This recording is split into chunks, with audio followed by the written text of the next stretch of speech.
So I'm going to record this. I'm going to start recording this webinar here. Real quick before I'm going to right about to turn it over to John. I've started the recording of the webinar. John's going to do just a 3 or 4 slide, really quick overview of the business problem and what motivated them to choose frevvo and what were the benefits of that. And then he'll be showing you their workflow. I think you're planning to show a couple of examples, John, and then we'll have time for questions as well. Okay, with that, I'm going to hand it over to you, John. Okay. So hopefully people can see my screen here as well. Let's get it up to the right slide. Ashish, I'll get you to make sure everybody, you see in my slide there, routine tasks are too expensive? Yes. Perfect. Okay, so we're like any other higher ed community college. We're maybe a little different in that we're small and we're extremely rural and remote out here in the middle of nowhere in Wyoming. But like any higher ed institution, we are being challenged on our budget quite a bit, and we need to reduce expenses for routine tasks. So things like, in this case, we're going to talk about purchase orders, but for us, we're thinking of travel authorizations, leave approvals. We actually just contracted with Ashish and frevvo for a second implementation of our eForms portal with frevvo. We're going to do a new hiring, our new hire packet, so folks can fill that paperwork out before they get to the college. But all of these things, for us at least, involve really excessive paperwork. We spend a lot of time doing them, and of course, time is money. So for us, we're going to talk on this webinar for about 30 minutes what we call a purchase order. Some people might quibble with that phrase. It might really be a purchase authorization in some institutions. It's our internal process to get authority to purchase something. And sometimes our vendor asks for documentation of that authority, and so we send them what we call our purchase order. And you'll see that all here. And then they send us the goods and services, and then they send us an invoice for that, and then we pay them. So what we'll talk about is this workflow process of getting the internal approvals of our institution to purchase something.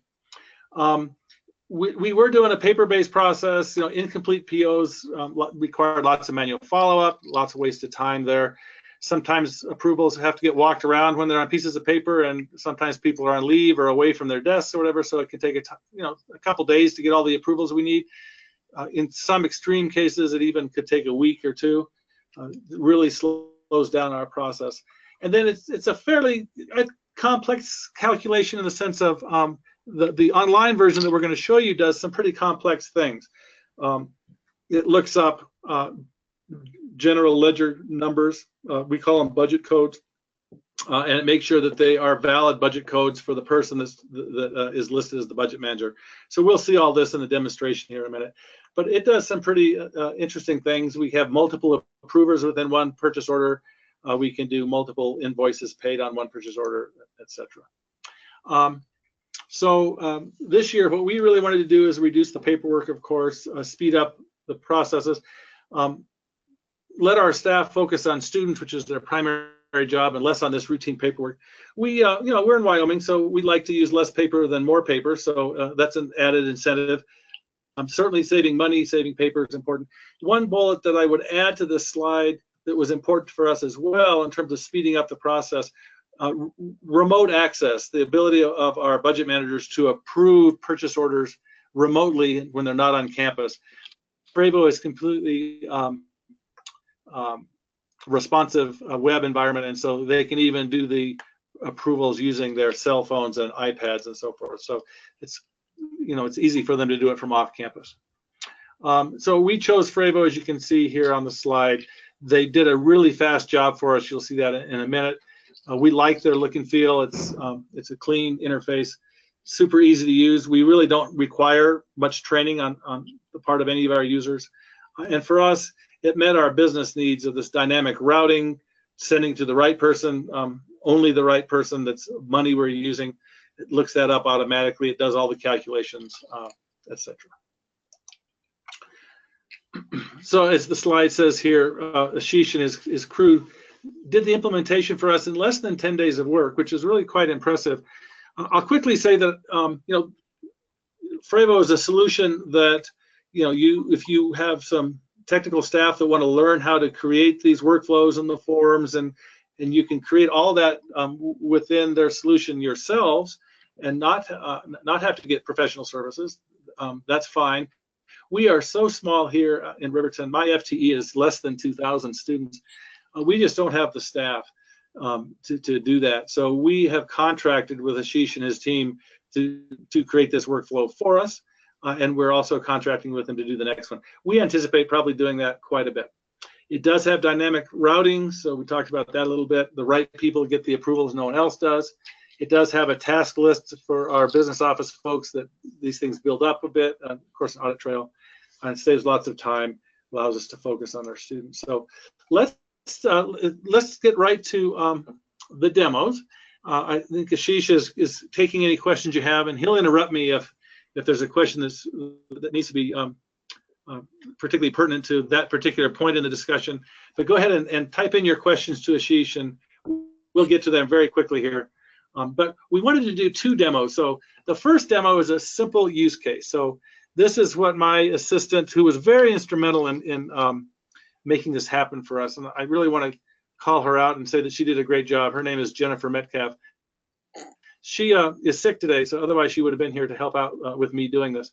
About 80% of this purchase authorizations, purchase orders that she does involve one budget code line item, the same supervisor and the budget manager. So, it's usually she's buying things for me. I'm her supervisor. I'm the budget manager for the stuff that we buy.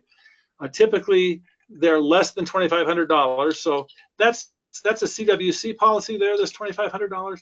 If we try to spend more than $2,500 on a single purchase, our policies require us to get Vice President Admin Services approval. So the simple case here, we'll make sure is less than $2,500, and we don't need the VP Admin approval on that. And then, we send the purchase order, the goods and services arrive with an invoice, and that one invoice completes the transaction. So in the simple case, we'll just do one invoice to submit to the business office for payment.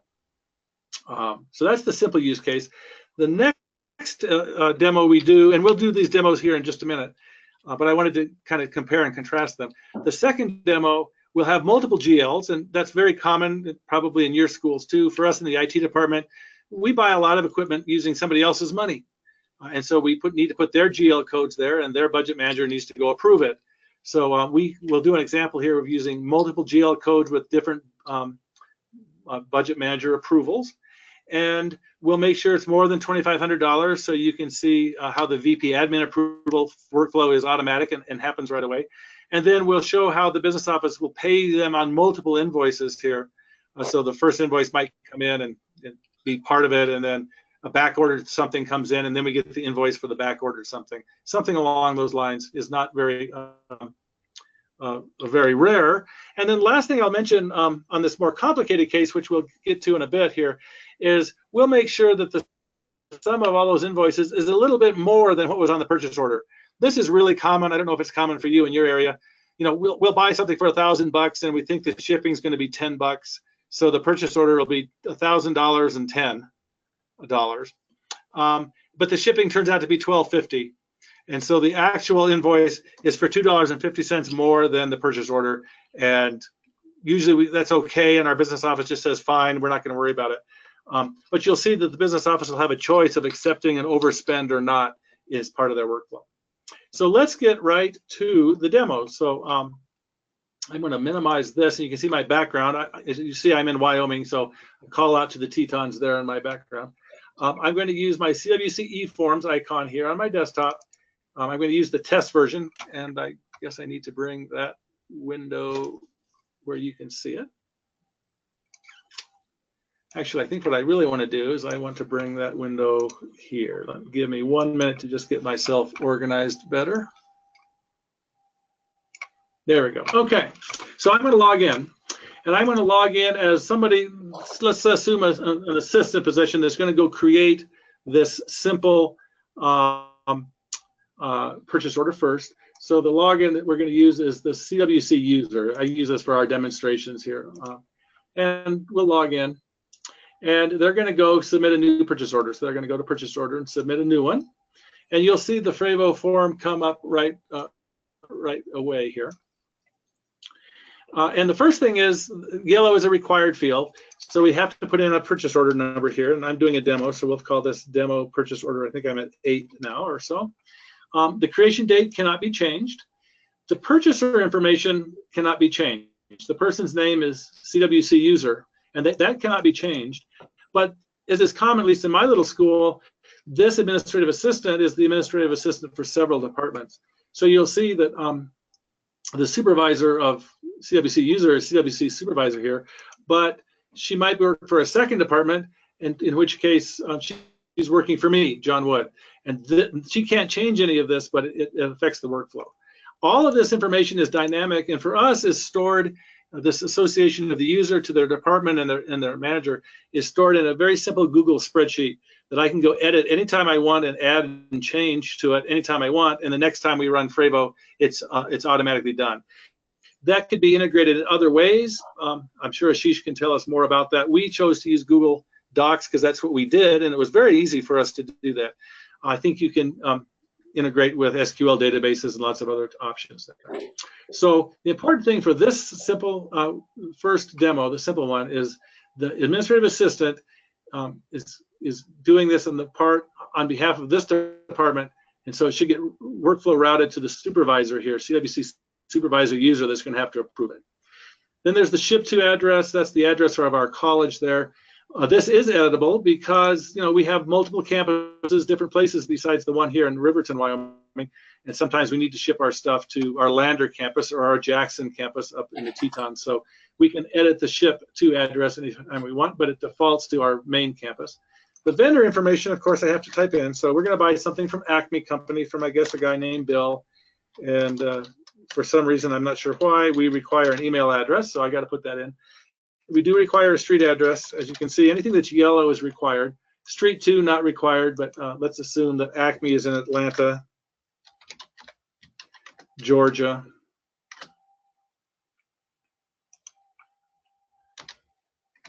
And I don't know the zip code in Georgia, so I'm going to make one up. And I certainly don't know the phone number in Georgia, so I'm going to make one up there too. Very unique phone number there, I'm sure. And now we're getting into what would be the typical purchase order information here. And notice that there's a little plus sign here, so I can add as many lines of this as I want. So what am I going to buy? I don't know. I'm going to buy some things. The things are going to buy, how many do I want? I want 100 of them, and they cost $2.50 each. Notice it does all the math for me just fine. And now we get this GL number here. And notice the budget manager is blank. This is that general ledger number.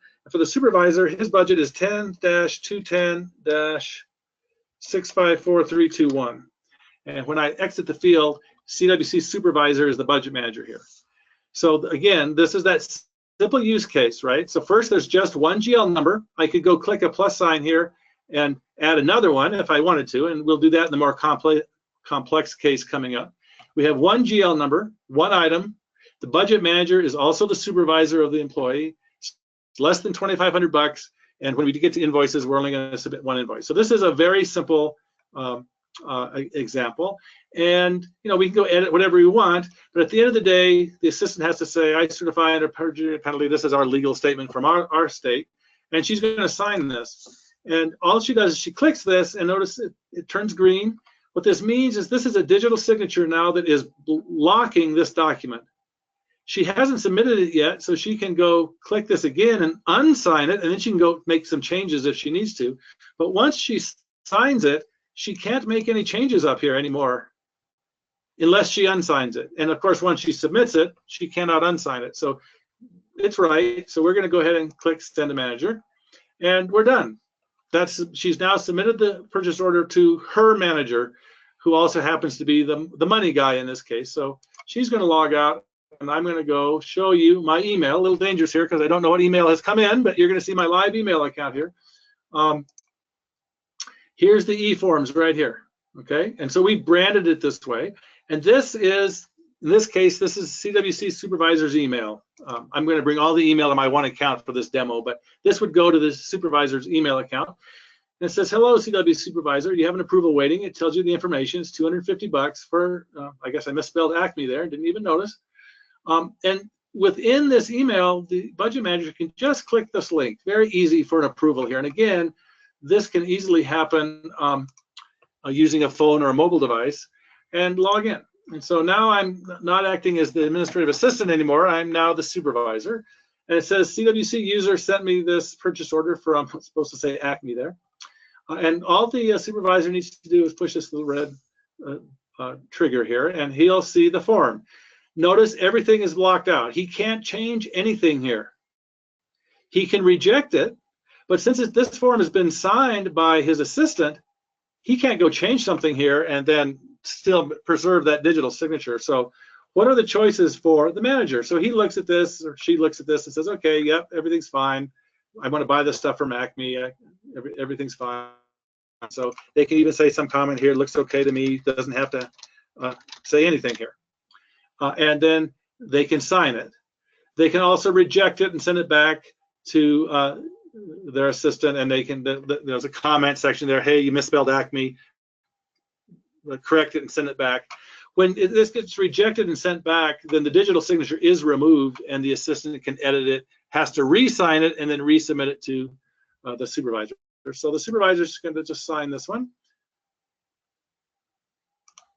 and say approve and send to budget managers. Now, remember that the supervisor in this case is also the budget manager. So write doesn't make him go out, come back into the form, etc. It just cycles the form over, and it's got the budget manager's, it's got the supervisor's signature right here.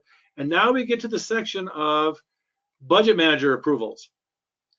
He approves the purchase order. Now he's approving, and this will make better sense with the more complex, where there's a number of budget managers here. They're all listed with this box. He can check this box, and that puts his digital signature right here and saying, yes, I have approved this purchase order. You have to be logged in as this person to check this box. And when we do the more complex demonstration, I'll show you, I can't check the box of an account that I'm not approving. I don't have to approve it. I could go back here and reject it, or I can approve it. And I'm going to approve it, of course, in this case. And then I could postpone to later. I looked at it, don't know what I'm going to do. I could do that. I could reject it, but I'm going to complete the purchase order. Now, for our simple case here, this purchase order is now done. And notice it's been sent back to the CWC user here. So the supervisor can log out. Now, why is it done? Because it's less than $2,500. So it doesn't need anybody else's approval. We'll do that more complex case here in just a minute. Okay, so now I'm going to go back into my email here, and there should be an email here. Remember that my email is getting, my account is getting all these emails, but in reality, this would go to a different email user here.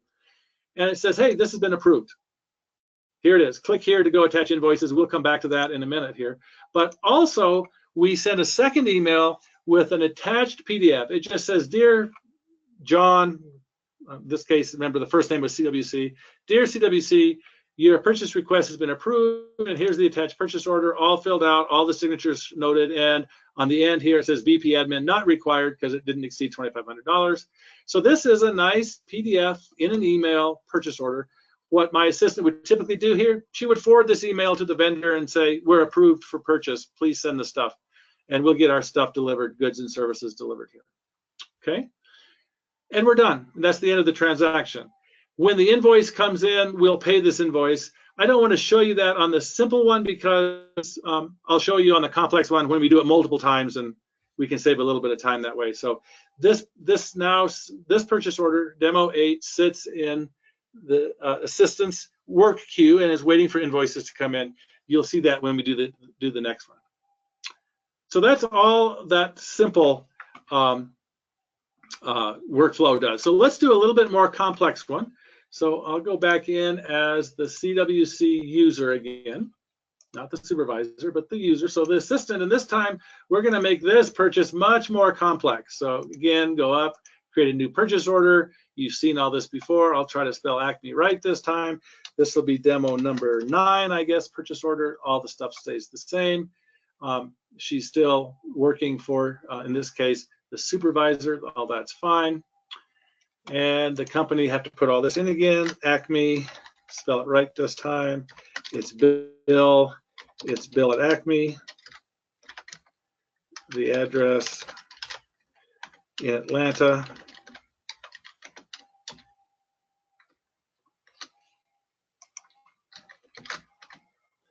I still don't know the zip code or the phone number. All that's done. And now we'll start doing the more complex things. So the first thing is we're going to buy some things. They're going to be expensive things. So we make sure we get above $2,500 here. And the GL number is going to be whose supervisor's GL number again. So 10-210-654-321. And notice this is a good example where if you don't type in the GL number right, I have a typo there. It comes back and won't let me submit the form. That's really worth mentioning.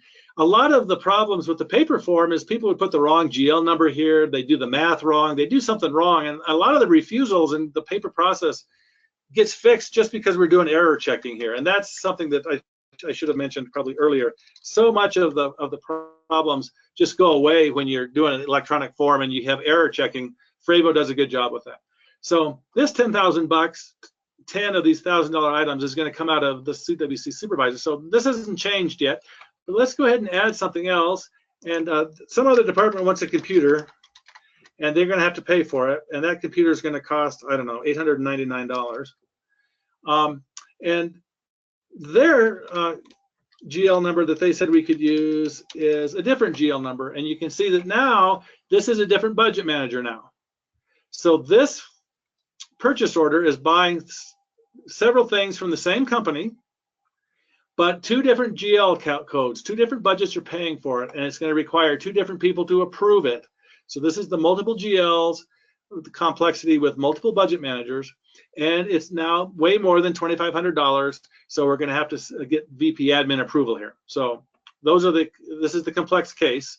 Notice I can also add files here. I might have a contract that I want to add, so I can add here and attach a contract or something like that, a quote maybe, something like that. The user signs it.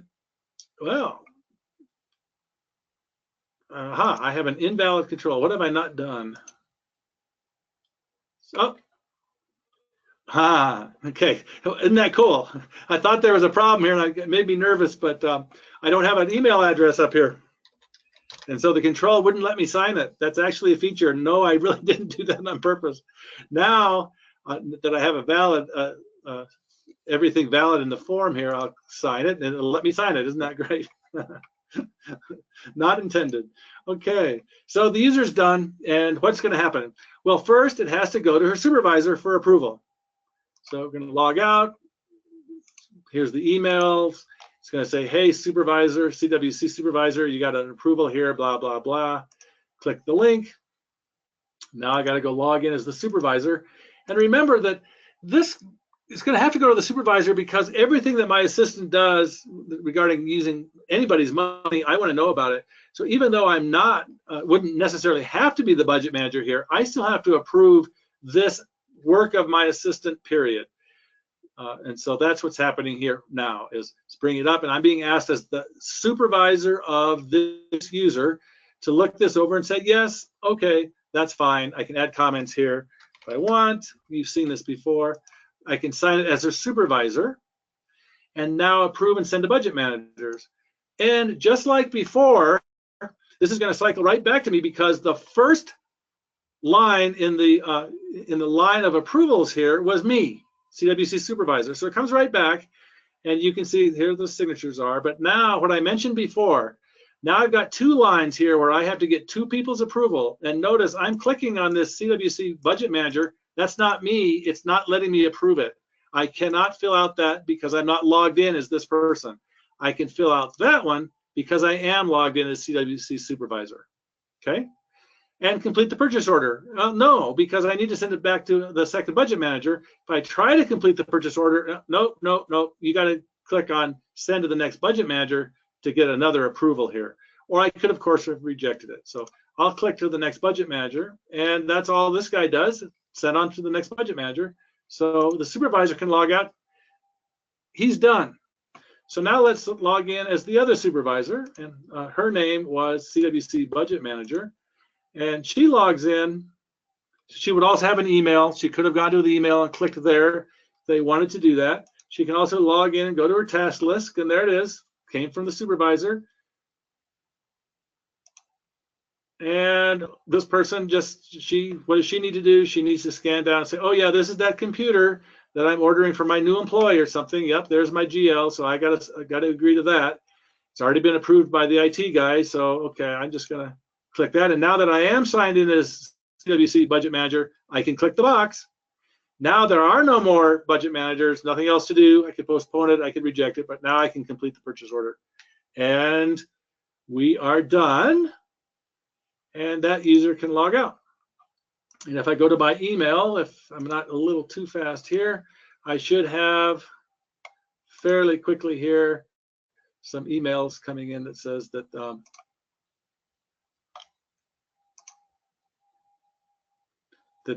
yep, this has been done. Oh, I forgot. Oh, my bad, very bad. Right? Everybody see why it's not coming in? The vice president hasn't approved it yet. Vice president has to approve it because it was above $2,500. Forgot all about that. So I'm also temporarily the VP admin for this demo. So VP admin goes in, has to log in as me because I have that role right now. And there it is. So the VP administrator now has to come in and say, oh, this is above $2,500. What are they trying to spend money on? That damn IT department, they spend too much money. Look at that, $10,800. Well, okay, and look, yeah, well, they got all the signatures, so I can say anything I want. Wow, you sure spend a lot of money. I think a lot is supposed to be one word, but maybe not in that case, I don't know. I'm a terrible speller. Maybe it is 2 words, okay, whatever. And now the vice president signs it and approves and finishes the purchase order, and wait for it to come back. And now the purchase order has been sent to CWC user. And I clicked too fast that last time. If we'd looked at this a little more closely, it would have said it was sent to the vice president for approval. I just went by it too fast. So the vice president logs out. Now I'll go in, and there we go.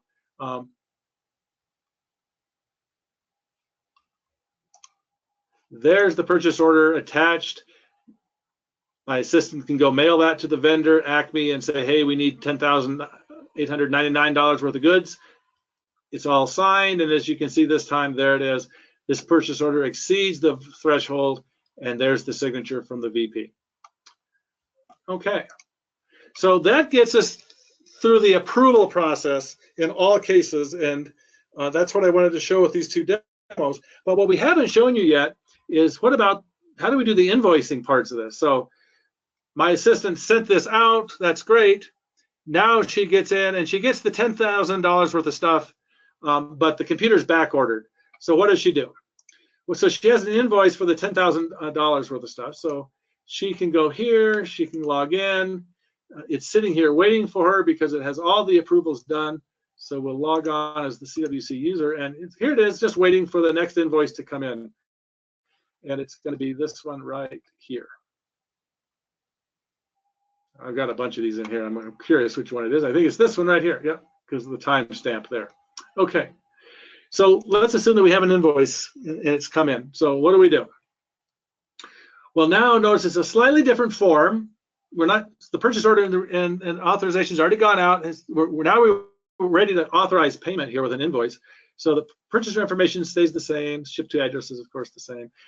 The vendor information is there. If I want to see it, I can see all that stuff. I'm going to hide it back because I don't want to see it. Now I'm ready to add an invoice and send to the business office to get paid. So what do? I scan that invoice, or I have an electronic copy or whatever. I go find it. So I'm going to call that invoice number 1 and attach it, upload it into frevvo and attach it to this purchase order. Update the table down here. And this is the example here where if it was a simple workflow, I'd say, yes, that one invoice pays everything. But I want to show you how it works that if there's 2 invoices. So I'm going to say no. That computer is back ordered still. So far, I've authorized only nothing yet, but this is the big stuff. And the invoice amount was 10,000. I can click here if I want to go view the invoice. There it is. Don't need to do that. And I'm going to send this invoice to the business office. So it's attached invoice. Tell them it's 10,000 bucks. I'm going to send another invoice later. So don't close the purchase order. And I'm going to send the invoice to the business office and log out as that user. Now I'm going to go log in as the business office user, and you'll see what the business office sees. So for me, the business office user is Amanda Peterson here. And Amanda also got an email if she wanted. And I probably should mention this.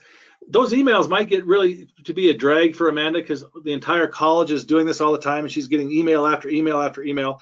She can herself go into her account settings and she can turn that off. So let me show you how to do that real quick. So before she goes and does that, she can go to my account right here if she wants. And right here, task notification preference. She wants to get notified via email here, but she can herself just go turn that off anytime she wanted, and she stopped getting emails every time somebody does an invoice. So she can change that if she wanted to. So she's going to go into her task list. This is her primary job. So she probably would turn off email and just every morning come in, log in, and sign into her task list. She says, look at that. I've got an invoice coming in. That's great. Here it is, the big stuff, 10,000 bucks. Message, the purchase needs to attach more invoices to the purchase order. Please click send back for more invoices below.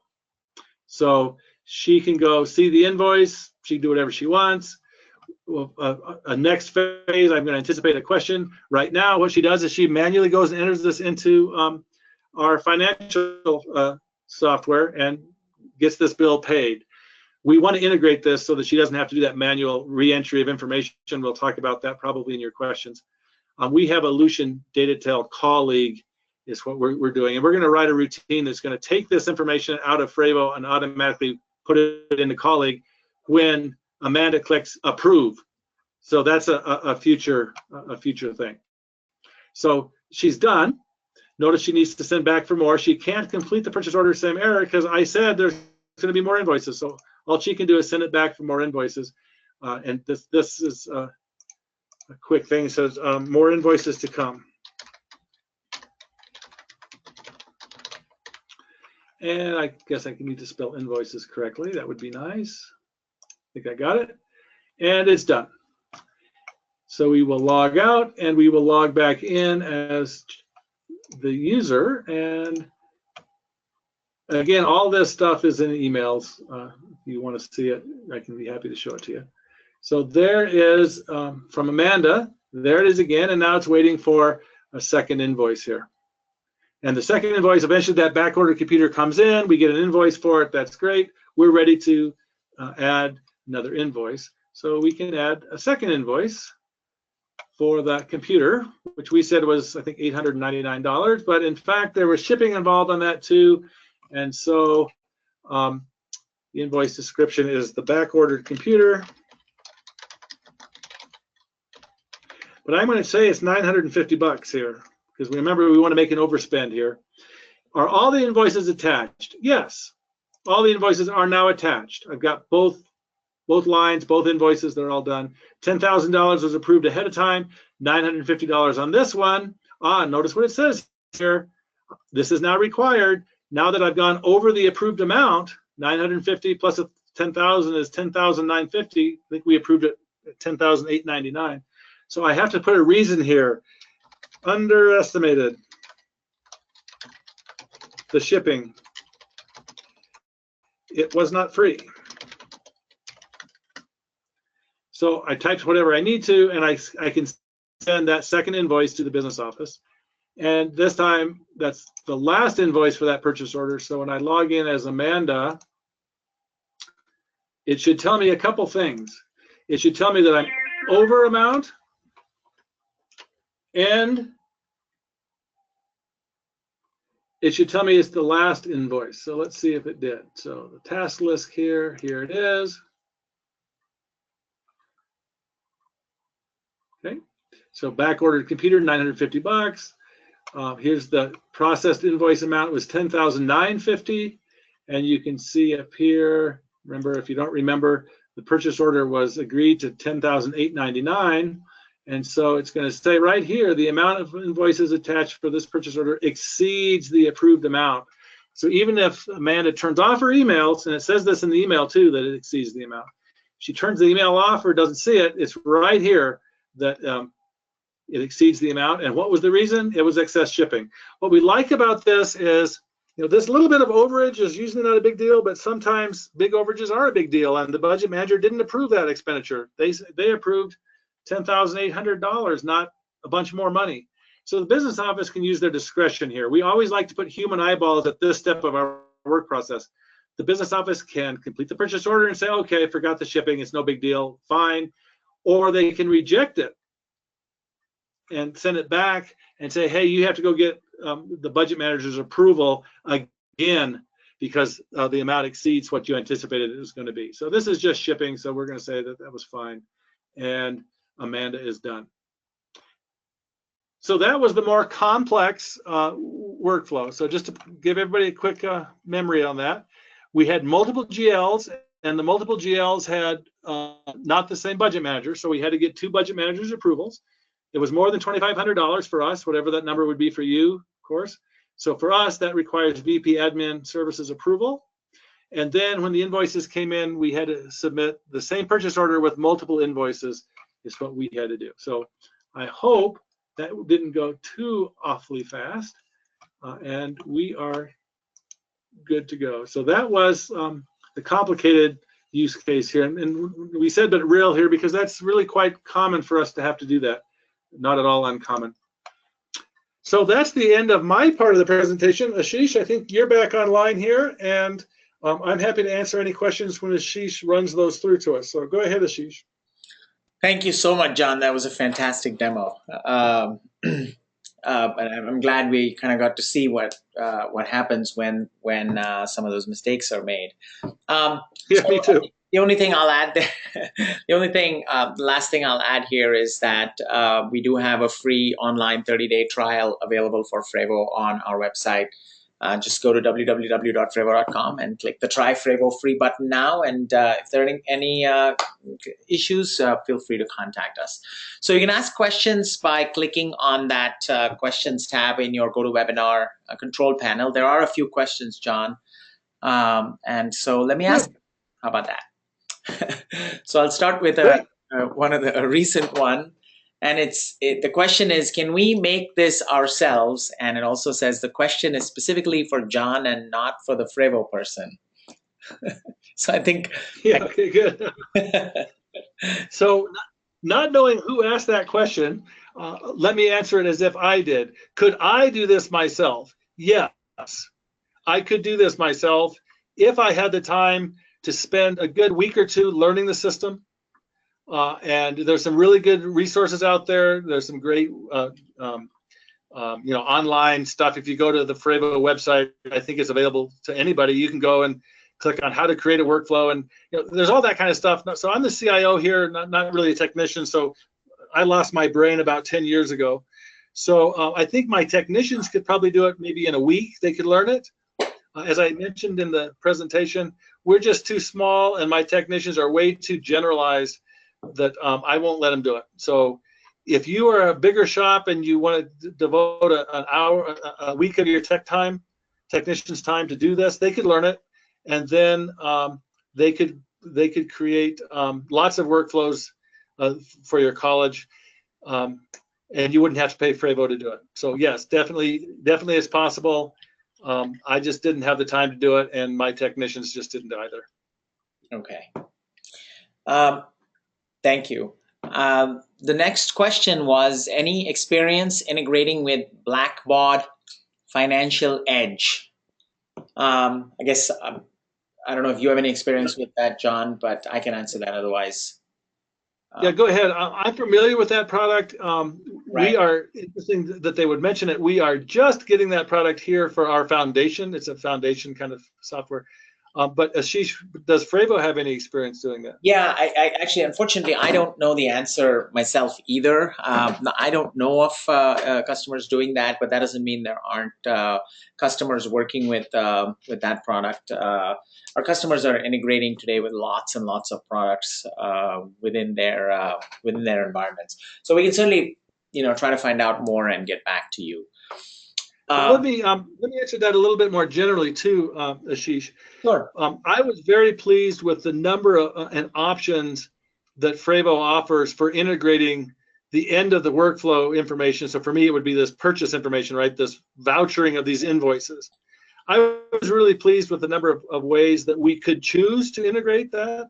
Frevvo can call web APIs. They can create spreadsheets and do batch uploads. It can do all of that stuff. So when we get around to integrating this with our financial system, and again, we have a Lucian colleague, I am fully confident that Frevvo will not be the difficult part of doing that integration. I think they've offered some really very good tools as part of this solution to integrate to third parties other than themselves. So I have no worries at all that we'll be able to do that when it's time for us to do it. And there was a related question on that, which is can it connect with MS SQL? We have customer info in SQL and want to pre-fill columns, which I assume means fields on the form. Yeah. I can answer that, John, if you'd like. Yeah, go ahead. Absolutely. There's extensive integration with SQL databases, including Microsoft SQL, as you asked. And in fact, on our website, under Get Help Examples, there is actually a demo of a customer information form where when you select a particular customer in a pick list, it pulls customer information back from SQL. So just since you were talking about integration. Yeah, and I think you might want to mention too, Ashish, that as you probably saw in the demo, folks, I'm able to log in and out of Frevvo on these different users as demos and so forth pretty quickly. But eventually, when we send this all throughout our institution for all the different forms that we're going to be using it for, we will do an LDAP integration and make this single sign-on so that people don't have to have different passwords for this application. And that's another integration that's well worthwhile, I think. That's right. You can integrate with Active Directory and any other LDAP system in various single sign-on mechanisms as well. Okay. Another question there was, can the PO number auto-increment or pre-populate? The answer is yes. I'm not sure what your PO number, what it does there, John. Yeah. So that was an interesting thing. Yes, it can. It's a little difficult to do in the current version of Frevvo, and I chose not to do it.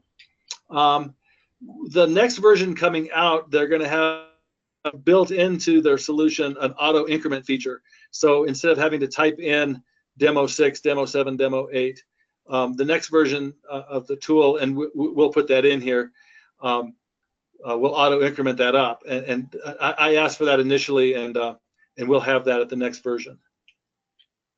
Okay. I think another question was, can you split one line item over 2 GL codes? Yeah. Yeah. Yeah, we do that all the time. So you would just do 2 lines on the, like we did in the complex example, and it can be the same item, and just list it with 2 GL. So what I would probably do is I would list the item. Let's say it's a $10,000 item.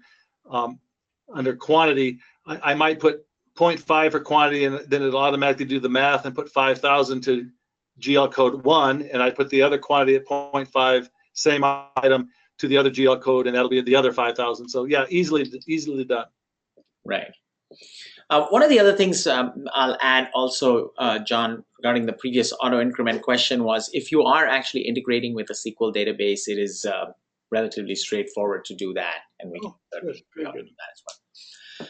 Okay, another question here is, on the demo, if only one of 2 invoices is in, the business office can choose to pay just the first invoice, right? That you do not have to wait for all invoices to come in to process it. That's right. Yes, exactly. Perfect.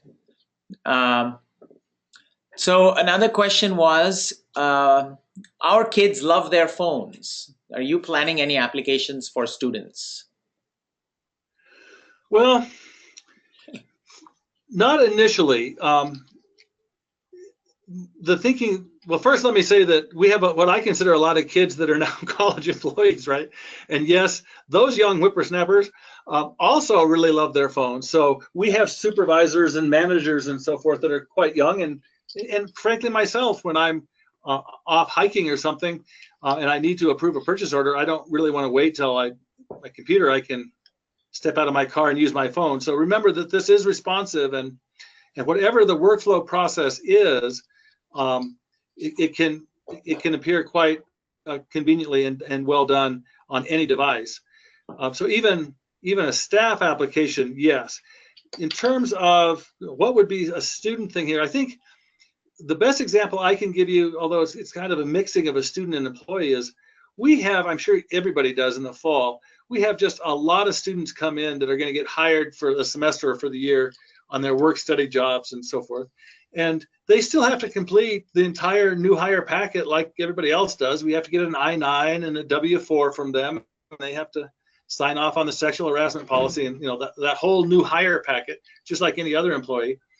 And so, yes, one of the reasons we're doing the new hire packet is we're a small institution and we might have 50 new hires of full-time people every year, but we probably have something on the order of 600 to 800 hires a year of work study students and student employees. And that's where the big gain will be for that new hire packet for us. Right. Okay. And I guess let me ask one more question here. Did you end up choosing their cloud? And what do you think of the reliability and performance? Yeah, so first, yes, we did choose their cloud. I think Ashish will probably make some comments about what percentage of their customers are cloud versus hosted. Right. For us, at my college, I don't know, maybe 5 years ago, we transitioned from what we were doing before in our own data centers. For the most part, we transitioned about 5 years ago, like I said, to a cloud preference. So now every new service that we do, we locate in the cloud if we can, unless there's a reason not to. And the reason not to at this point, after 5 years, has to be a pretty darn compelling reason too. So the answer on the reliability questions, yes, we've never experienced an outage with frevvo. It seems to be just fine up in the cloud. The issue for us is maybe more of our own internet connection at times going down, and we can't access our cloud-based solutions. But even here in the middle of nowhere, rural Wyoming, we have not had a serious network outage in some time. And so I'm sure that's true for most of you in urban areas as well. The networks are much more reliable. We have no issues with reliability at all with frevvo, and we put everything in the cloud that we can. We try very desperately to get everything out of our data center if we can. Perfect. Great. Yeah, I mean, just to address your question, what we're seeing very much the same sort of trends. Maybe 5 years ago, maybe even as recently as 3 years ago, we had more than half our customers were on-premise customers. But in recent years, the trend is definitely moving towards people choosing to do things in the cloud. And of course, we are, as a result, putting a lot of effort into cloud, making sure it works, it's reliable, and meets service level agreements, et cetera, et cetera. Okay, well, I think that's all the time we have for questions today. So thank you very much, John, for that presentation and demo. It was fantastic. You're welcome, and thanks everyone for listening in. I appreciate your time as well. Great. It has been recorded, and the recording will be made available as soon as possible. All right. Thank you very much. And bye. Bye-bye, everyone.